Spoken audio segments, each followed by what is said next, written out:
ทุกคนเนาะคือคนโสดทุกคนโสดแท้แน่นอน100%เนาะแต่อายุ28 ปีนี่จังไดมาเปิดใจในมื้อนี้นี่พร้อมจะสละโสดเลยบ่โดยมั่นใจแม่นบ่การที่พร้อมสละโสดถ้าว่ามีคนเข้ามาจีบมาล้มมาคบกับเฮานี่สิเบิ่งใจกันโดนบ่ก็เบิ่งใจกันไปก่อนก็บ่โดนหั้นนะถ้าสมมุติว่าทั้งสองฝ่ายเว้าเข้าใจกันอหยังแบบนี้หั้นนะเจ้าเข้าใจข่อยเข้าใจเจ้าก็อันนั้นสิบ่โดน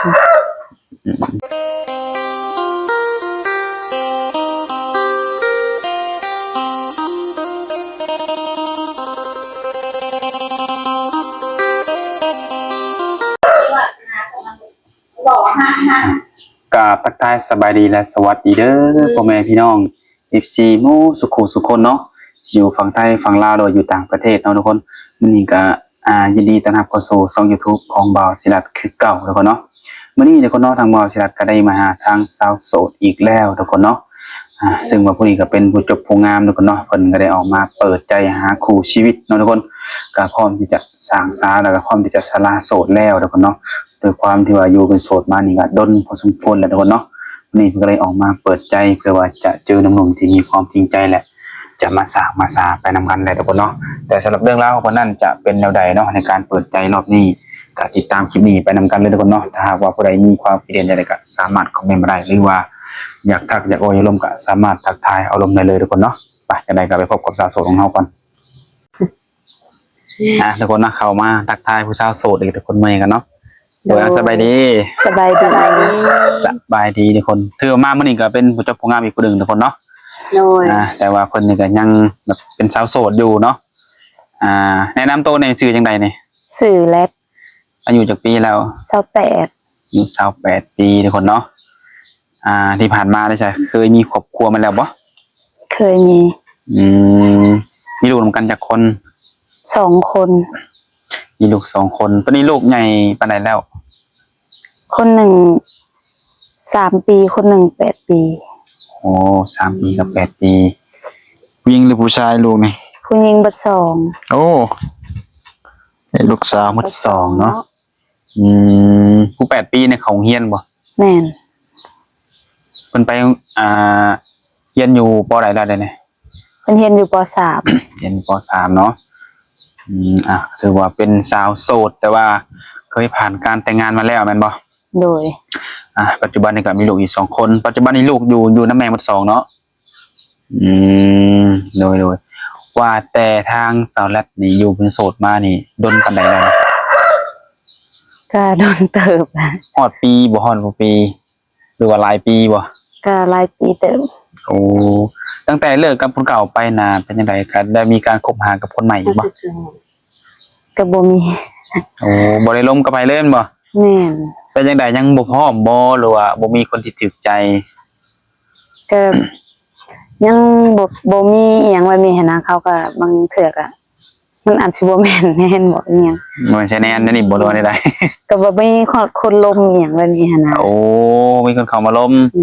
บางคนเขาก็สิคิดว่าคือสิมีผู้บ่าวแล้วอีหยังแบบนี้นะแน่นอนเนาะหลายๆคนจะคิดแบบนี้โอ้แต่ความเป็นจริงแล้วคือบ่มีเนาะทุกคนเนาะคือคนโสดทุกคนโสดแท้แน่นอน100%เนาะ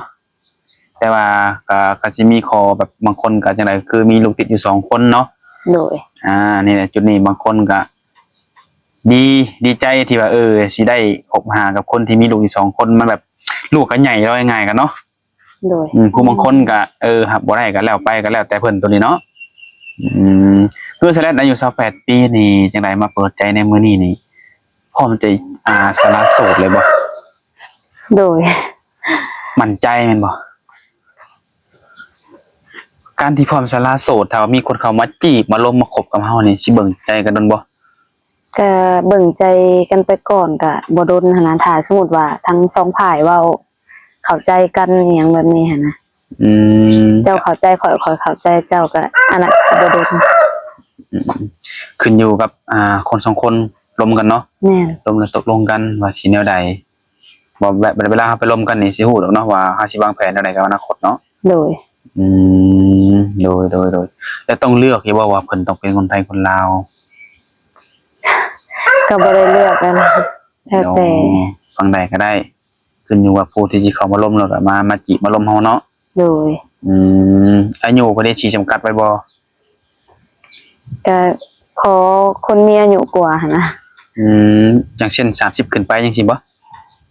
ก็ยิงตามแบบแล้วแต่หยังแต่แบบมักคนมีอายุกว่า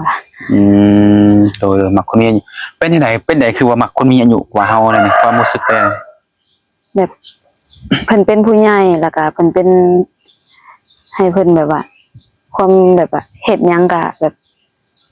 ให้มีความในเป็นผู้ใหญ่หยังแบบนี้นะ แบบว่าเฮานี่สามารถปรึกษาเพิ่นได้เนาะ แม่น ปรึกษาแบบว่าเพิ่นนี่น่าจะผ่านประสบการณ์นี่หลายกว่าเฮาเนาะด้วยความที่เฮาก็แบบจังได๋หนึ่งมาก็เป็นแม่เลี้ยงเดี่ยวเนาะถ้าว่าได้เพิ่นมาอยู่นํคนที่มีอายุแล้วเพิ่นก็สิแบบประสบการณ์เพิ่นสิหลายกว่าเฮาว่าง่ายๆกันเนาะ โดย โดยก็คิดว่าเอาอายุหลายกว่าโอ้โดยนะ ในปัจจุบันเนี่ยใช้ทุกแต่ละมื้อนี่สลัดเพิ่นก็ได้เฮ็ดเวียกงานหยังอยู่บ่ ก็ไปอันนั้นขายเครื่องน้ำเพิ่นบางเทื่อก็เพิ่นให้ไปส่งเครื่องส่งหยังก็ต้องไปส่ง โอ้เป็นเครื่องแบบใดประเภทใด คือเป็นของอยู่ของกินบ่หรือหยังเพิ่นใส่ไปเอาหันเอานี่แบบเพิ่นก็สิให้ค่าน้ำมันอิหยังแบบนี้พอได้ใส่ได้จ่ายแล้วก็ไปรับไปส่งให้เพิ่นอิหยังแบบนี้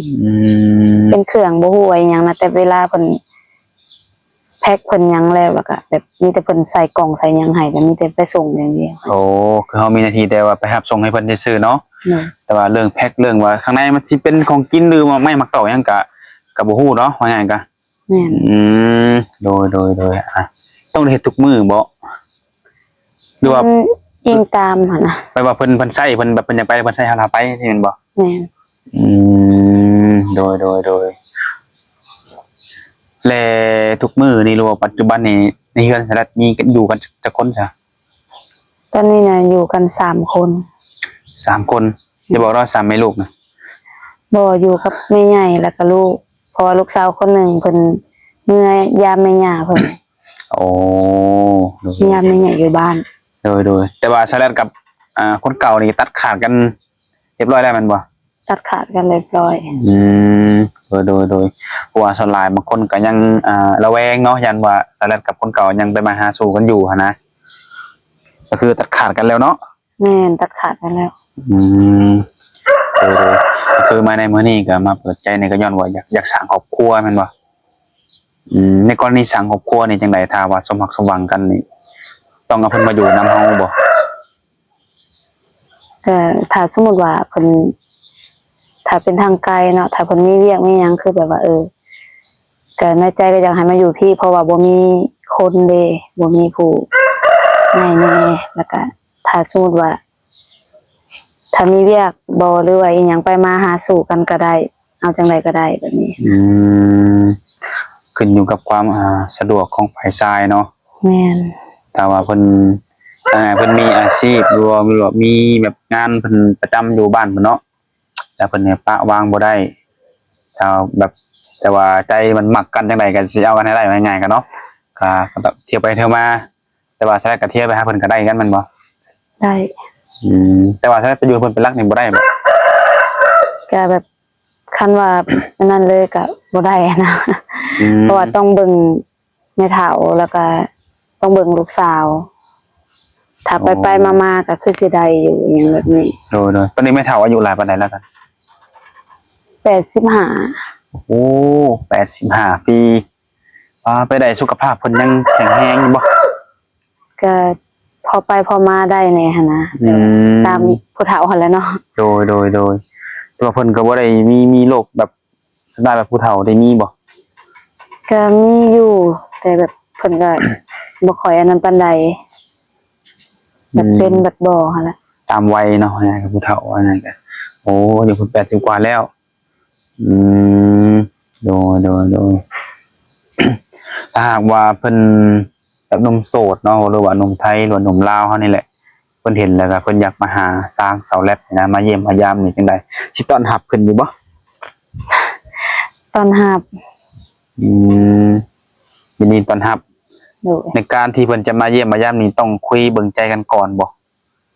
ก็แนวนั้นก็ได้หั้นนะบางเทื่อ ม บางเทื่อคันว่ามาหรือว่าอิหยังก็พอสิได้เตรียมท่าอิหยังแบบนี้หั้นนะ โอ้ บางเทื่อมาปรับทางหันบางเทื่อบ่อยู่ก็มีบางเทื่อนั่นก็มี เพราะว่าแต่ละมื้อมันก็บ่ได้บ่นอนเนาะเวียกงานเนาะมื้ออาจจะได้ไปข้างนอกมื้อก็อาจจะได้อยู่เฮือน แต่ว่าทางที่ถ้าว่าอยากมาก็ให้บอกล่วงหน้าเนาะ แม่น ว่ามื้อนั้นมื้อนี้อ้ายสิไปเยี่ยมไปยามน้องเด้อเนาะทางนี้ก็สิได้จัดเตรียมสถานที่ไว้ไงกันเนาะแล้วก็หากคันว่ามีงานก็พอเลื่อนก็เลื่อนเนาะไงกันเนาะ แม่น อืมโดยนะ โดยส่วนตัวแล้วสลัดนี่มักคนแบบใดซะแบบมักผู้ชายนะ โอ้ ได้ก็ได้ อ๋อบ่มีเนาะแบบสเปคว่ามักผู้ชายแบบนี้เนาะนิสัยแบบนี้บ่ แบบก็ขอเป็นให้เป็นผู้ชายนิสัยดีอหยังแบบนี้หั้นนะแบบให้ความปรึกษาเฮาได้อิหยังบ่หาแต่หล่ออหยังแบบนี้หั้นนะ คำว่านี่ผู้ชายนิสัยดีต้องยกตัวอย่างมาบอกว่าต้องดีในส่วนใดแน่เนี่ยก็สิบอกได้บ่หรือว่าได้ เอ้าบางคนก็สิหนึ่งมานี่นิสัยดีก็มักคนแบบการกระทำดีนี่เว้าจาดีนี่หรือว่าดูแลเฮาดีว่าฮักแพงครอบครัวเฮานี่นะมันก็สิมีแบบนี้นะ ก็อยากได้แบบนั้นแหละพ่อ ถ้าเป็นอยากเจอแบบนี้เนาะถ้าในกรณีแบบผู้ชายคนนั้นเพิ่นอาจจะมีการกินดื่มเมาหรือว่าอาจจะสูบยาน้ำนี่เนี่ยสลัดสิว่าได้ใด แต่บ่ค่อยมากปานใดหั้นนะ ทั้งกินเหล้าทั้งสูบยานี่บ่โอ้คือว่าในส่วนนี้บ่มักปานใดเดี๋ยวจังได๋ถ้าว่ามีคนถ้าว่าเพิ่นกินเหล้ากินเบียร์นี่จะได้ตัดลงบ่หรือว่าอารมณ์ได้อยู่ อารมณ์ได้มันเองตามแล้วแต่แบบอันนั้นหั้นนะ เอาเป็นว่าถ้าว่าเพิ่นกินเนาะถ้าว่าเพิ่นกินหรือว่าถ้าเพิ่นสูบก็ล้มได้แต่ว่าเวลามันอยู่กับเฮาก็อยากให้เบาๆลงไว้ไงกันเนาะ แม่น อันนั้นโดนอาจจะกินเทื่อบ่หรือว่าถ้าว่าสูบก็ถ้าว่าเฮาแพ้กินก็เวลาสูบก็อยากออกไปสูบข้างนอกบ่หรือว่าไปสูบบอนที่ห่างๆจากเฮาเนาะแบบนี้ก็ถือว่าได้อยู่แม่นบ่ ได้อยู่ โอ้บ่ได้ถึงขั้นว่าเจ้ากินเหล้ากินเบียร์นี่ข่อยบ่ล้มข่อยบอกนี่บ่แม่นเนาะ แม่น เดูแต่สลัดนี่แบบเป็นสาวที่เรียกว่าทางหัวก็ยังเป็นแบบวัยรุ่นอยู่เนาะมักไปเล่นไปเที่ยวอยู่บ่ ก็ถ้ามีงานก็ไปนำหมู่อหยังแบบนี้นะ เป็นงานประเภทใดครับว่างานเนี่ย เป็นงานดองบ่งานผูกแขนอหยังแบบนี้ แบบงานบุญงานอย่างนี้ก็ไปบ่ ก็ไปอยู่เขาบุญ โอ้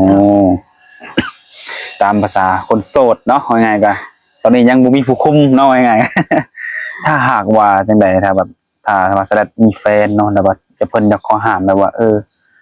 บ่ให้ไปแบบไปเล่นไปเที่ยวงานตามงานบุญงานอย่างนี้สลัดสิว่าได้สิโอเคอยู่บ่ในแบบนี้นะ มันก็บ่อยากโอเคปานใดหั้นนะให้คันว่าให้หมายถึงแบบว่าคันให้ตัดลิ้นบ่หรือว่าอีหยังแบบนี้ก็ได้เนาะถูกสมมุติว่าถ้ามีหรือว่าอีหยังถ้าเป็นคันว่าให้ตัดเลยมันก็อาจสิตัดบ่ได้ถ้าสมมุติมีงานเนาะมีงานเป็นงาน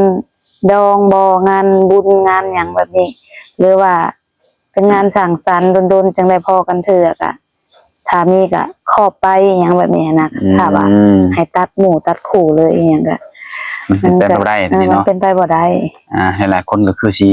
บ่อยากได้ในข้อห้ามตัวนี้เนาะ แม่น เพราะว่าหนึ่งมานี่ก็เฮาก็ฮู้จักกับหมู่กับคู่เนาะก่อนที่จะมาฮู้จักกับอ้ายจะเอาง่ายๆก็คือก็ตัวนี้นะเฮาก็สิตัดให้บ่ได้ว่าง่ายก็เนาะบ่มีพยายามตัดดอกในส่วนนี้เนาะว่าง่ายๆก็ แม่น ถ้าหากว่าผู้ชายคนนั้นเข้ามาร่วมกับเฮาด้วยความที่ว่าฮักแพงเฮาว่าง่ายๆก็เนาะอยากสากับเฮาอีหลีหันนะก็ให้เข้ามาร่วมกันส่วนใดที่ว่าถ้ามันหนักหน่วงอีหลีเนาะแบบปัญหาเป็นหยังเฮาก็จังว่ากันตัวนี้เนาะโดย มื้อนี้จะวางแผนสิไปทางใดบ่ซั่นมื้อนี้ อยู่เฮือน อยู่เฮือนโอ้คือมาในที่ก็คือเหลืออยู่กับแม่เฒ่ามันบ่ผู้น้อยเพิ่นยังกินนมกินหยังบ่ผู้น้อยนะ ก็แบบเอาเพิ่นออกแล้วแต่เพิ่นก็ซื้ออันนั้น ซื้อนมอยู่ในห้างอย่างเล็กกระซอยอย่างให้กินแบบนี้ โอ้ยันว่าแบบกินนมเสริมกินนมหยังนี่บ่ บ่ โอ้ตัวแล้วแต่เพิ่นอยากกินมันบ่ถ้าเพิ่นอยากกินนมนี่ก็ซื้อนมนั้นให้เพิ่นเลยแมันบ่ แม่น อ๋อโดยเป็นจังไดเลี้ยงลูกคนเดียว เลี้ยงลูกคนเดียว2คนตั้งแต่เพิ่นอายุจักปีนี่เลี้ยงเดียวมาเนี่ยลูก2คนนี่ แต่อยู่ปีปลาย อยู่ปีปลายแม่นบ่โอ้ทางพ่อเพิ่นก็ได้ส่งเงินส่งหยังมาซื้อนมซื้อขนมให้ลูกเพิ่นอยู่บ่ เพิ่นบ่ได้ส่ง อืม แต่หลายมีแต่ทางนี่ส่งมาให้ลูก อยู่พุ่น แม่น โอ้ลูกสาวลูกผู้กกบ่หรือว่า ผู้หลา ผู้หลาบ่อยู่พุ่นน่ะอ๋อเพิ่นเมื่ออยู่พุ่นโดนปานใดแล้วนะ ประมาณ 3-4 เดือนเนี่ยแหละ 3-4 เดือนมีแต่ทางแม่ทางนี้เนี่ยส่งเงินไปให้ลูกทางนั้น แต่ว่าพ่อทางนั้นน่ะบ่ได้ส่งเงินมาให้ลูกทางนี้โอ้นี่แหละเพิ่นว่าอาจสิเว้าความสัมพันธ์ความห่วงใยมันสิมีความแตกต่างกันอยู่ดอกเนาะ แม่น หรือว่าเพิ่นบ่ค่อยมีบ่ทางนั้นหรือเป็นจังได ก็จักสิว่าอะไรเนาะเพิ่นก็ว่าบ่มีหยังแบบนี้หั้นนะ มีหรือบ่มีเฮาก็บ่ฮู้นำเพิ่นแต่มีแต่เพิ่นว่าบ่มีก็เลยแบบว่า ก็บ่ได้ว่าเมื่อทางพุ่นก็สิให้แต่ทางพุ่นเลี้ยงก็บ่แม่นเพราะว่า โดย เฮาโดยความที่เป็นแม่เฮาก็มีน้อยมีหลายก็อยากให้ลูกหั้นนะ บ่แม่นสิว่าเมื่อทางพุ่นแล้วเขาสิเบิ่งอิหยังแบบนี้ทางเบิ่งเพิ่นก็เบิ่ง โดย หรือว่ามีแต่ว่าเมื่อพุ่นเพิ่นก็สิมีแหละเงินให้จังซั่นจังซี่ก็บ่ได้คิดว่าแนวนั้นถ้าทางนี้มีก็คือฝากเมื่อให้เพิ่น โดยคือว่าเนี่ยเมื่อเพิ่นก็ยะแต่ว่าแม่ลูกเนาะ แม่น แม่เวลาดันนี่สิคิดเห็นลูกเป็นอันดับแรกเนาะ แม่น เมื่อลูกบ่อยู่พุ่นแต่ความเป็นห่วงของแม่เนี่ยมันก็ยังสม่ำเสมอคือเก่าเนาะ โดย เมื่อแม่มีลูกเท่านี้ก็ได้กินก็อยากให้ลูกนั้นได้กินนำโอ้ฝากเงินไว้พุ่นน่ะ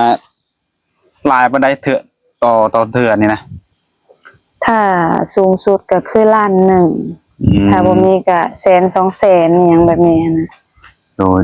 เอาง่ายคือให้ตามเฮามีเนาะ แม่น มีหลายให้หลายมีน้อยให้น้อยด้วยความที่ว่าเฮา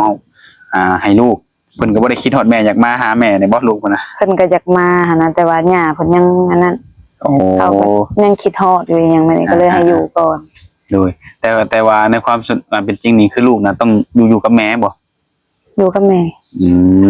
คือว่านั่นกับแม่ย่านั่นกับแพงหลานท่านนี้คือกันเนาะโอ้